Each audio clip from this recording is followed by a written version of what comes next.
Hello students, good morning. आज हम व्यापार चक्र सिद्धांत का जो मॉडल करने जा रहे हैं इसका शीर्षक जैसा कि आपको दिखाई दे रहा है, सैमुअल्सन का व्यापार चक्र सिद्धांत। इससे पहले जो हमने किया था व्यापार चक्र सिद्धांत वो हायक का मॉडल था और पीडीएफ में आपको उसकी भेज चुकी थी, पीपीटी भी रिकॉर्ड करके आपको व्हाट्सएप पे यूट्यूब का लिंक डाल दिया था।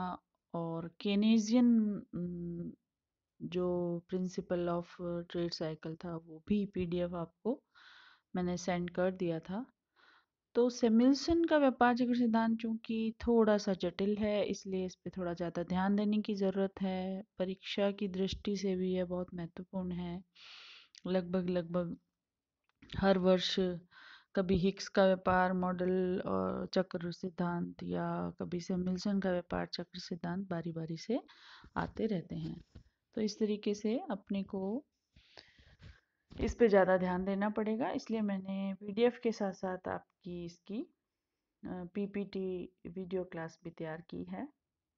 जैसा कि आपके सामने जो सेकंड स्लाइड खुली है उसके अनुसार, चूंकि हम केन्स का मॉडल देख चुके हैं, पीडीएफ में आपको सेंड कर चुकी हूँ, जिसके हिसाब से हमने ये जाना कि केन्स ने चूंकि 1930 की विश्वव्यापी मंदी देखी और उसके बाद अपना रोजगार सिद्धांत प्रस्तुत किया, जिसमें निवेश का रोल जो भी था वो स्वायत्त निवेश का रोल था, क्योंकि उस समय प्राइवेट इन्वेस्टर आगे नहीं आ रहा था। तो सरकार को ही स्वायत्त निवेश बढ़ाकर अर्थव्यवस्था में सार्वजनिक निर्माण कार्य प्रारंभ करके लोगों को रोजगार पे बुलाना था और कुछ कुछ उनको इनकम, चाहे वो पाक्षिक हो चाहे डेली वेजेस पे हो या सामान के वेजेस में हो, जैसा भी कुछ करके उनको हाथ में पैसा पहुंचाना था ताकि वो अर्थव्यवस्था में मांग क्रिएट कर सकें, जिससे कि प्रेरित निवेश भी आगे आए। तो कहने का मतलब यह है कि केन्स द्वारा दिए गए सिद्धांत में केवल गुणक का विचार प्रमुख रूप से रखा गया और त्वरक की अवहेलना की गई, जो कि आलोचकों की दृष्टि से केन्स की प्रमुख कमजोरी मानी जाती है। जबकि सैमुअल्सन जो है वो कहते हैं कि गुणक अकेला व्यापार चक्र की पूर्ण व्याख्या नहीं कर सकता है। सैमुअल्सन के अनुसार गुणक और त्वरक मिलकर अपनी अंतर क्रिया के द्वारा ही अर्थव्यवस्था को गति प्रदान करते हैं और आय की वृद्धि को कई गुना बढ़ाते हैं। उन्होंने अपने सिद्धांत का प्रतिपादन अपने एक लेख जिसका शीर्षक था interaction between the multiplier analysis and principles of acceleration में किया। सैमुअल्सन के अनुसार व्यापार चक्र की पूर्ण व्याख्या अकेले गुणक या अकेले त्वरक से नहीं की जा सकती है। इसकी व्याख्या के लिए गुणक और त्वरक दोनों का ज्ञान होना आवश्यक है, क्योंकि दोनों की अंतर क्रियाओं के द्वारा ही व्यापार चक्र सिद्धांत की पूर्ण व्याख्या संभव है। तो गुणक और त्वरक की अंतर क्रिया को समझाने के लिए सैमुअल्सन ने जो मॉडल तैयार किया उसकी कुछ मान्यताएं ली गई, जो कि आपके सामने स्लाइड जो खुली है उसमें उसकी मान्यताएं हैं। इस मॉडल की मुख्य मान्यताएं निम्नलिखित है। पहली, वर्तमान काल जो चल रहा है मॉडल में, यदि हम करंट पीरियड को ले रहे हैं तो उसको हम टी से डिनोट कर रहे हैं, और करंट पीरियड जैसे कि 2020 चल रहा है तो वो टी हो गया, और उससे पहले वाला वर्ष यदि ले रहे हैं तो वो t-1 है, और यदि उसके बाद वाला वर्ष ले रहे हैं तो वो t+1 के द्वारा डिनोट किया जाएगा। तो पहली मान्यता ये है कि वर्तमान काल को हम टी से डिनोट कर रहे हैं। दूसरी, वर्तमान काल का जो निवेश है यानी कि IT, इस समय का निवेश IT पूर्व काल की आय यानी कि YT-1 तथा वर्तमान आय YT का अंतर है या उन पर निर्भर करता है। ठीक है। तो थर्ड है, इस मॉडल में बाहरी तत्व एक ही है, वो है सरकारी व्यय, जिसे स्थिर मान लिया गया है। जैसे मान लीजिए कि उसका मूल्य यदि 1 मान लिया गया है तो वो 1 पर ही स्थिर रहेगा। उपभोग की सीमांत प्रवृत्ति उन्होंने मान्यता में ली है 0.5 है, और त्वरक का मूल्य 1 लिया है, यानी कि उपभोग में जितनी वृद्धि होगी उतनी की उतनी प्रेरित निवेश में भी वृद्धि हो जाएगी। त्वरक के मान या मूल्य 1 का मतलब ये है। और लास्ट है गुणक और त्वरक की सभी मान्यताएं। जो भी गुणक सिद्धांत और त्वरक सिद्धांत की जो भी मान्यताएं उन सिद्धांतों में रखी गई थी वो इस सिद्धांत में भी एज इट इज लागू होंगी, क्योंकि यह सिद्धांत गुणक और त्वरक की अंतर क्रिया के अतिरिक्त और कुछ नहीं है। तो सैमुअल्सन के अनुसार निवेश में वृद्धि होने के कारण आय में वृद्धि होती है और यह वृद्धि प्रारंभ में गुणक के मूल्य पर निर्भर करती है। सैमुअल्सन ने गुणक की व्याख्या जो है वो पिछले संबंध के रूप में इस प्रकार की है कि किसी समय अवधि t, हमने माना कि ये अगर समय अवधि है और वो t है तो उसका जो भोग है वो उसी अवधि की यानी t अवधि की आय का फलन नहीं है, वरन उससे पहले की अवधि t-1 की आय यानी कि yt-1 का फलन है, यानी उस पर निर्भर करता है। तो ये लगभग लगभग उसकी मान्यता का ही एक भाग है। आगे जो स्लाइड आपकी खुली है वो मेरे हाथ से ही लिखी हुई कुछ चीज़ें हैं जो ज़्यादा स्पष्ट आपको समझ आ जाएंगी। बुक से या किसी और नेट से लेने से थोड़ी सी उसमें जटिलता आ जाती है जो आपको समझ मुश्किल हो जाएगी। तो इस मॉडल में ये माना गया है कि राष्ट्रीय आय या उत्पादन, हमेशा हम राष्ट्रीय आय या उत्पादन को आइडेंटिटी के रूप में सिमिलर ही लेते हैं, तो एक साथ ही लिखते हैं उनको। अवधि टी में वाई टी है जो कि संतुलन में निम्नलिखित प्रकार से लिखा जाएगा। इक्वेशन यानी कि संतुलन में जो आय है उसका इस प्रकार लिखा जाएगा, वो आपके सामने लिखा हुआ है। Y T is equal to ji T plus C T plus I T. यानी मानव अर्थव्यवस्था में तीन ही क्षेत्र विद्यमान हैं, उपभोग क्षेत्र, सरकारी क्षेत्र और व्यवसाय क्षेत्र।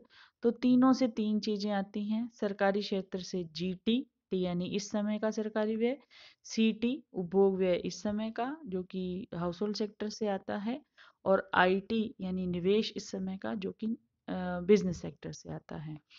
तो ये जो संतुलन में आय का समीकरण है उसमें से जो सीटी है वो पिछली अवधि की आय या उत्पादन से निर्धारित होता है। ये हमने मान्यता में देखा था पीछे। तो पिछली अवधि की आय से निर्धारित होता है तो उसको लिखेंगे कैसे, यानी कैसे फलन हुआ वो पिछली आय का कैसे लिखेंगे इक्वेशन के रूप में। तो समीकरण नंबर 2 है C T is equal to alpha Y T minus 1।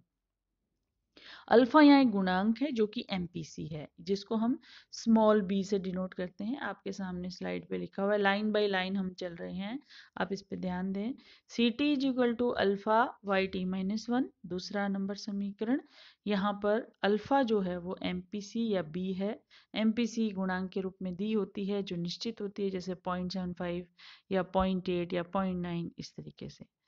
IT क्या है? आईटी चालू समय में निवेश यानी कि निजी निवेश है जो कि इस समयावधि व पिछली समयावधि यानी कि वाईटी सॉरी सैमुअल्सन ने वाई की जगह उपभोग का इस्तेमाल किया है, सी इस्तेमाल किया है।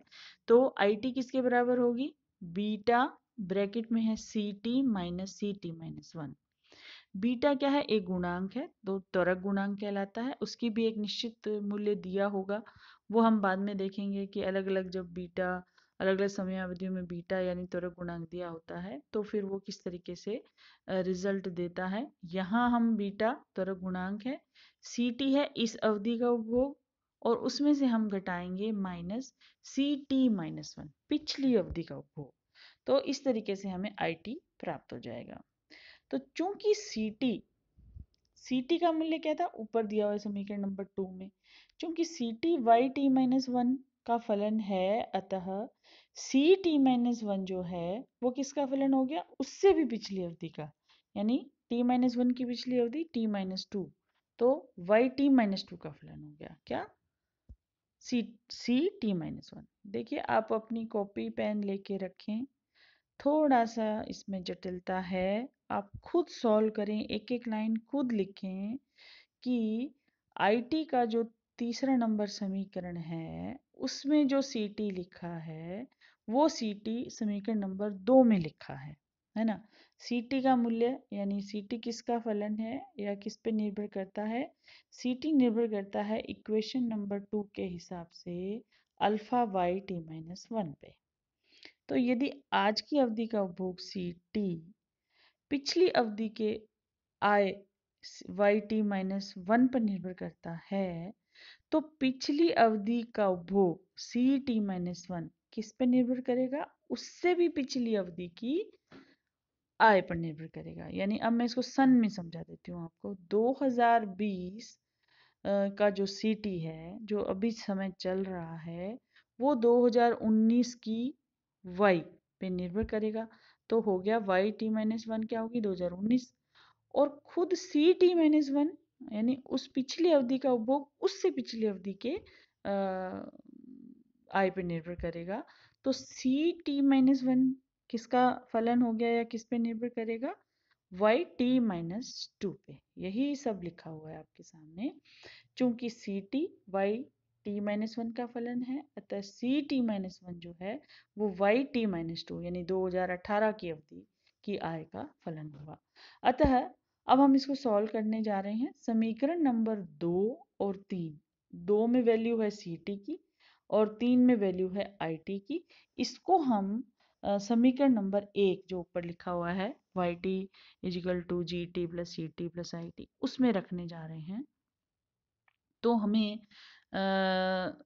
प्राप्त होता है नेक्स्ट समीकरण। ठीक है, तो समीकरण नंबर 2, हाँ एक मिनट, आईटी को और इन्होंने सॉल्व कर लिया है कि भाई ये जो मैं पिछली स्लाइड फिर से करती हूँ आपके सामने।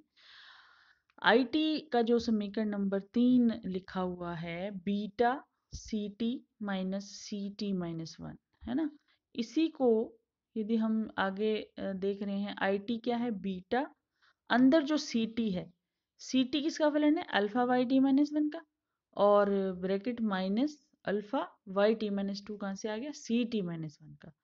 यानी हम ना हमारी वापस मैं पीछे करती हूँ, एक मिनट रुकिए, ये देखिए आईटी में बीटा के अंदर जो ब्रैकेट है C T minus C T minus 1 का, उनका जो भी फलन है बीटा के साथ वो हमने क्या कर दिया है नेक्स्ट जो फोर्थ इक्वेशन है उसमें रख दिया है। बीटा बाहर ही है ब्रैकेट के अंदर, सी टी और सी टी माइनस 1 की वैल्यू आ गई है। ठीक है, तो समीकरण नंबर 2 और 4, अब हम 2 और 4 को समीकरण 1 में रख रहे हैं।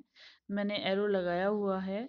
पहला समीकरण फिर से लिख दिया है मैंने, दूसरा समीकरण भी फिर से लिख दिया है ना, चौथा समीकरण ऊपर लिखा हुआ है। तो 2 को भी पहले में डालेंगे और 4 को भी पहले में डालेंगे, यानी उनकी वैल्यूज को उनकी जगह रखेंगे समीकरण नंबर 1 में। तो हमारे पास नया समीकरण बन जाएगा, वो है Y T is equal to ji T स्थिर है, जी टी रहेगा, सी टी की जगह सी टी का मूल्य आ जाएगा।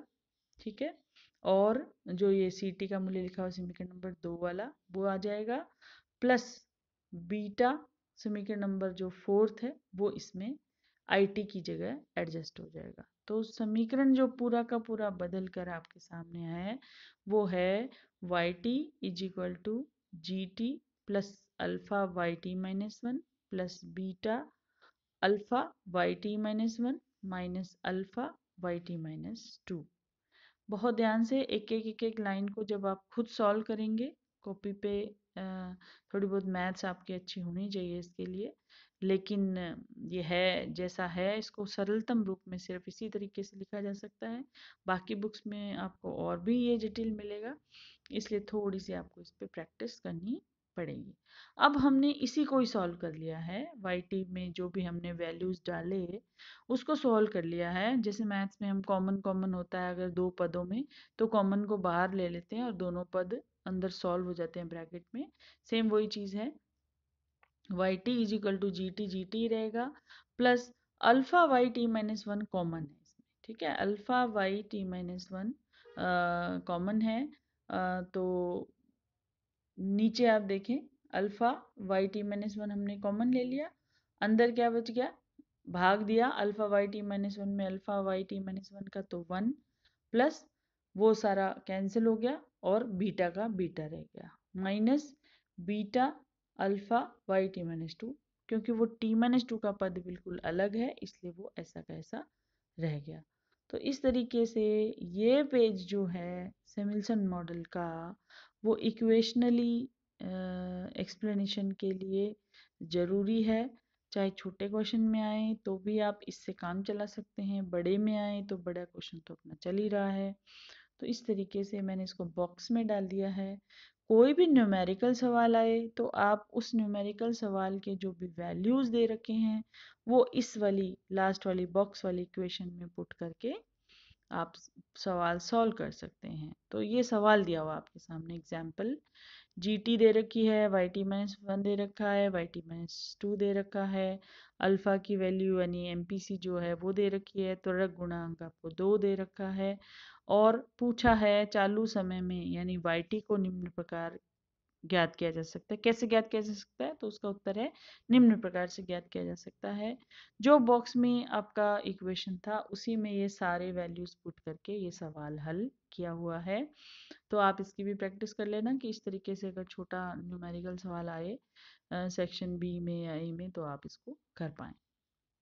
नेक्स्ट मैं आगे चल रही हूँ कि सिमिल्सन ने आगे जो है वो 5 प्रकार के चक्र बताए हैं और पांचों में उसने मान लिया है वैल्यूज को अल्फा की और बीटा की, कि माना अल्फा की वैल्यू ये है और बीटा की वैल्यू है। तो वो कंडीशन है 5, 1 2 3 4 5 सामने आपके स्लाइड में दे रखी है।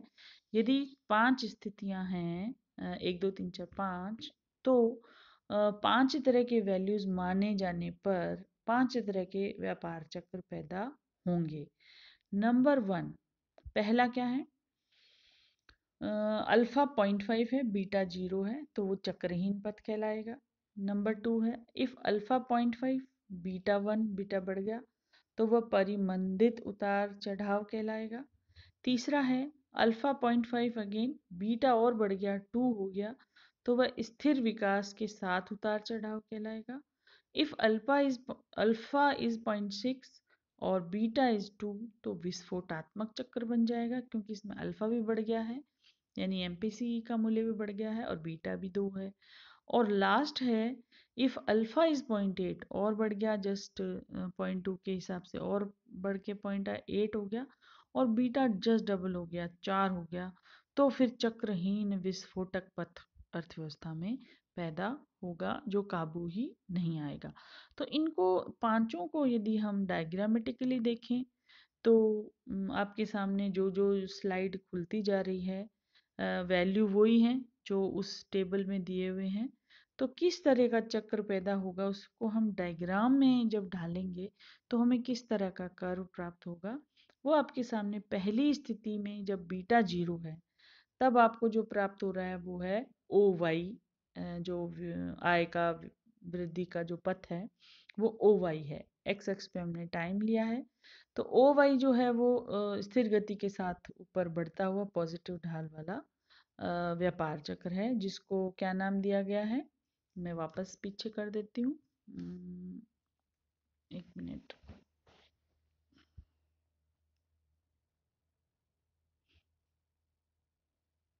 ये देखिए ये वाला इफ अल्फा इज 0.5 और बीटा 0 तो चक्रहीन पथ है ये, ठीक है। चक्रहीन यानी इसमें कोई भी चक्र नहीं बना हुआ है, सीधी सीधी एक लाइन बनी हुई है ओ वाई, जो भी लाइन है वो इसीलिए चक्रहीन पथ कहलाता है। नंबर 2 जो है दूसरी स्थिति जब अल्फा 0.5 बीटा 1 है तो कुछ एक नॉर्मल जो मुद्रास्फीति दर है उसके आसपास कुछ चक्र बने हुए हैं, है ना। सबसे बड़ा चक्र पहला वाला ऊपर वाला भी और नीचे वाला भी, लेकिन जैसे ही नेक्स्ट ऊपर वाला नीचे वाला उसका नेक्स्ट ऊपर वाला नीचे वाला छोटा होता जा रहा है। यानी अगर इसको पहाड़ देखें कि ऊपर भी एक पहाड़ बना हुआ है नीचे भी एक पहाड़ बना हुआ है तो आने वाला हर ऊपर वाला और नीचे वाला पहाड़ क्या होता जा रहा है, छोटा होता जा रहा है। तो ये जो है परिमंदित उतार चढ़ाव व्यापार चक्र कहलाता है सिमिल्सन के हिसाब से। तीसरा जो है बना हुआ है वो इक्वली साइज, यदि हम इनको पॉइंट दें कि A B B C C D तो ये इक्वल हैं कि A is equal to A B is equal to A C is equal to C D. इस तरीके से ये ए सी की जगह ये बी सी आएगा, ठीक है। A is equal to A B is equal to B C is equal to C D, ऐसे आएगा। यहाँ थोड़ा सा टाइप लिखा हुआ गलत है, जो ए सी लिखा हुआ है उसको आप बी सी लिखेंगे। तो इस प्रकार के व्यापार चक्र को तीसरे को जब बीटा 2 है और अल्फा 0.5 है तो वह नियमित उतार चढ़ाव वाले चक्र कहलाएंगे, क्योंकि ये जो दूरी है पहाड़ की वो इक्वल है सबकी पॉइंट्स के हिसाब से। नेक्स्ट जो है वो आप देख रहे हो, चौथी कंडीशन है वो है एक्सप्लोजिव विस्फोटक व्यापार चक्र का है उसको। सैमुअल्सन ने छोटे छोटे चक्र से शुरू होके और समय अनुसार वो बहुत बड़ा चक्र बन जाता है। तो ये छोटे छोटे पहाड़ शुरू हुए हैं और उसके बाद वो चक्र बड़ा बन जाता है। तो ये एक्सप्लोजिव विस्फोटक है जहाँ बीटा 2 है और अल्फा भी बढ़कर 0.6 हो गया है। और नेक्स्ट और लास्ट जो है वो है जब अल्फा 0.8 है और बीटा 4 हो गया है तो चक्रहीन विस्फोटात्मक, यानी ओ वाई जो बनी हुई है लाइन वो एकदम तेजी से बढ़ती हुई दर से आय वृद्धि या आर्थिक गतिविधियां इतनी तेजी से, और भी चक्र भी नहीं है कोई, चक्रहीन विस्फोटात्मक पथ है। तो इस तरीके से सैमुअल्सन की बताई हुई 5 कंडीशंस में से पहली और जो लास्ट है वो सामान्यतः इतिहास में कहीं देखने को नहीं मिली है। वो उनकी काल्पनिक मूल्यों के द्वारा उन्होंने बनाई है। यद्यपि दूसरी तीसरी चौथी जो है वो लगभग लगभग पाई जाती हैं। अब हम आगे बढ़ रहे हैं। जो स्लाइड खुली है वो है सिद्धांत की आलोचनाएं। और चूंकि ये क्लास काफ़ी लंबी हो रही है इसलिए आलोचनाओं को आप जो स्लाइड में लिखा हुआ है उस हिसाब से आप पढ़ सकते हो। और नेक्स्ट मैं कर रही हूँ महत्व, और ये आपका कंप्लीट होता है सैमुअल्सन का व्यापार चक्र मॉडल। व्यापार चक्र मॉडल मैंने समझा दिया है। आलोचनाएं और महत्व आप पढ़ के अपने नोट्स अपने आप बना लेना। और नेक्स्ट हम मिलेंगे हिक्स के व्यापार चक्र सिद्धांत में। तब तक के लिए आप पढ़ते रहिए और अपना ध्यान रखिए। थैंक्स।